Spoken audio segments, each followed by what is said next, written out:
সাইয়েদনা মুসা আলাইহিস সালাম জিজ্ঞেস করলেন, ইয়া রাব্বি, আল্লাহ আপনার কি ঘুমে ধরে না? আল্লাহ বললেন, কোনো কথা বলা যাবে না, দুইটা গ্লাসের ভেতরে পানি নাও, পানি ভর্তি গ্লাস নিয়ে তুর পাহাড়ের উপরে দাঁড়াও। সাইয়েদনা মুসা আলাইহিস সালাম দাঁড়ালেন। আল্লাহরে আবার জিজ্ঞেস করলেন, আল্লাহ আমি জিজ্ঞেস করলাম কি আর আপনি করতে বললেন কি? আল্লাহ বললেন, কথা বলো না, যা বলেছি তাই করো।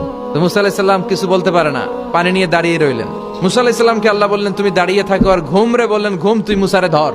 ঘুম যে এবার সাইয়েদনা মুসা আলাইহিস সালামকে ধরেছে। উনি ঘুমের ধাক্কায় আর থাকতে পারেন, একবার ডানে যায় আরেকবার বায়ে যায়। ঘুমের ধাক্কায় হঠাৎ করে কাত হয়ে পড়ে যায় আর গ্লাসগুলো মাটিতে পড়ে খান খান হয়ে ভেঙে যায়। আল্লাহ ডেকে বললেন, মুসা বেশি কিছু হেফাজতের তো দায়িত্ব দেই নাই, শুধু দুইটা গ্লাস হেফাজতের দায়িত্ব দিয়েছি। ঘুমের কারণে এগুলোর হেফাজত করতে পারো নাই, ভেঙে খান খান হয়ে গিয়েছে। আমি যদি তোমাদের মতো ঘুমিয়ে যেতাম তাহলে পৃথিবীর সাথে সূর্য লেগে, সূর্যের সাথে চন্দ্র লেগে গোটা মহাবিশ্বটা এভাবে গ্লাসের টুকরার মতো খান খান হয়ে যেত রে মুসা।